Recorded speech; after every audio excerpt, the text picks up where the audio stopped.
the latest couple all over the world, just join together. Mr. and Mrs. Ayokule Aderoji.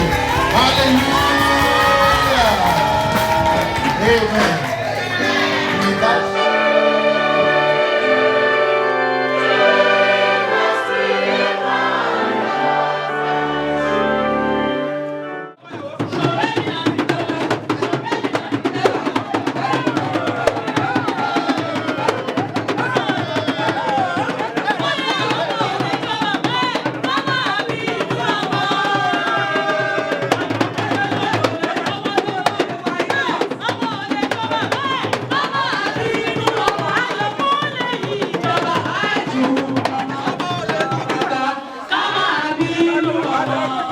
Ọlọ́run ti bàbá àti ní ti ọmọ ti bàbá ti bàbá ti ọmọ ti bàbá ti ọmọ ti bàbá ti ọmọ ti ọmọ ti ọmọ ti ọmọ àti ní ti ẹ̀mí mímọ́.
Okay.